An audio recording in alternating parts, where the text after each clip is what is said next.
Dobar dan, dragi slušatelji. Nalazimo se u stvari u prvom danu nove godine 2020. I u drugoj seriji ovih podcastova ili ti podučavanja instrukcije iz engleskog. Tu trenutačno imam future tense ili ti buduće vrijeme, kako izraziti buduće vrijeme u engleskom jeziku. Naravno, prvo što morate imati na umu, što želite izreći. Odmah na prvom slajdu, što vidite, imamo Happy 2020.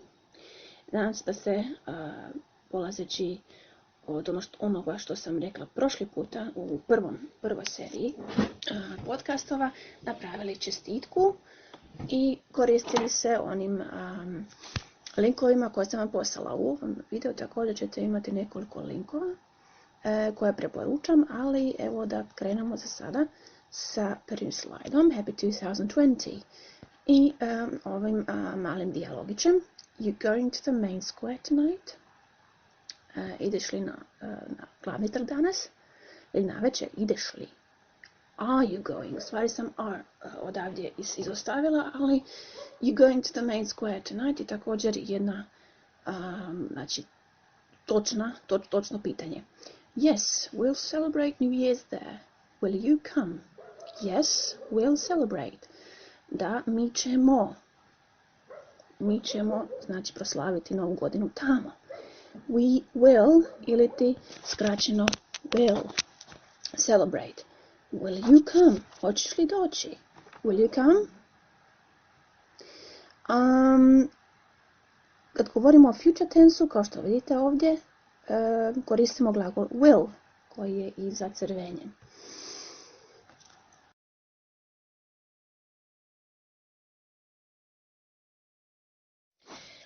Ali going to the future, koristim ovdje jedan super sjajan film iz 90-ih godina prošlog stoljeća, Back to the Future.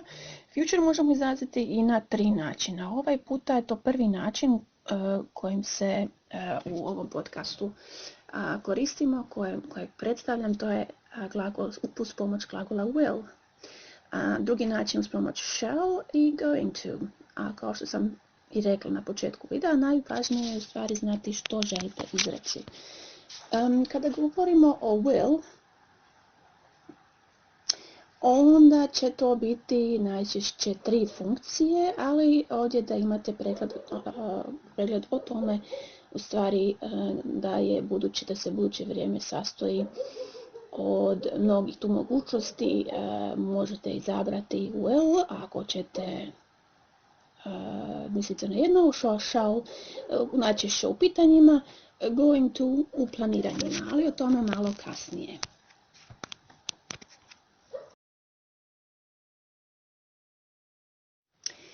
Jedna od glavnih funkcija glagola will, pod brojem 1, imat ćemo ih 3 načina, je ponuda, znači ponuditi pomoć nekome. Suggest to help. I to najčešće u trenutku kad vidite osobu, se ovdje u ovom slučaju muči sa kotrljanjem kofera, kofer je pretežak i osoba ne može nositi taj kofer, a vi ponudite vašu pomoć toj osobi kako ona to ne bi morala nositi, recimo taj kofer.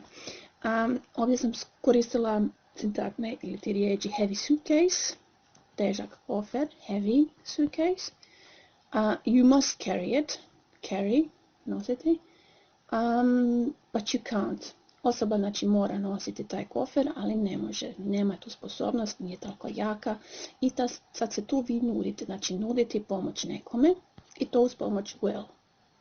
No problem, I will carry it for you. Will carry. Možemo koristiti taj will bez skraćivanja ili možemo skratiti da to tekne brže, da taj odgovor bude mnogo spontaniji i taj will je školovan način i jako ga u svakom slučaju ga u stvari i skraćujemo taj will, jedino ostavljamo u ovakvom potpunom obliku ako ćemo samo istaknuti will i njegovu poziciju.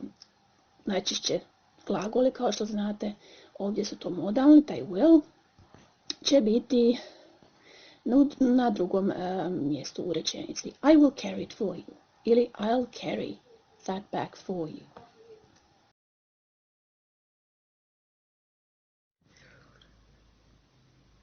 Osim znači za nuđenje kakve usluge ili znači predlaganje nečega i to u jednom trenutku, znači skoro instinktivnog predlaganja nečega, kao što znači nošenje kofera, I'll carry the suitcase, ili I'll wash the car,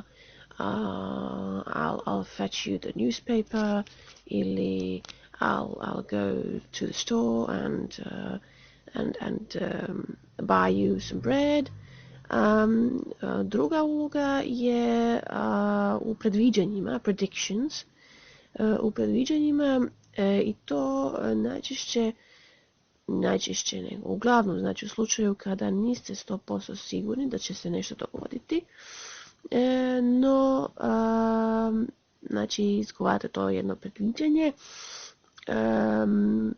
kao recimo u ovom slučaju u kojem vidite dvije momčadi se susreću, takmiču, i u jednoj momčadi ne igra glavni ili najvažniji igrač, ima ozljedu. So two football teams are competing against each other, and the best player had an injury, let's say last week, an injury, ozljeda, last week, but you still say, I think that they will win.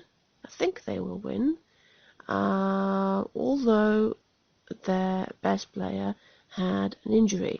Predviđanja, znači kada niste 100% sigurni, ali postoji velika vjerojatnost da će se to dogoditi. Znači, I think Manchester United will win against Arsenal this week. Također uz predictions ili predviđanja imamo i assumptions ili thoughts, najčešće znači uz glagol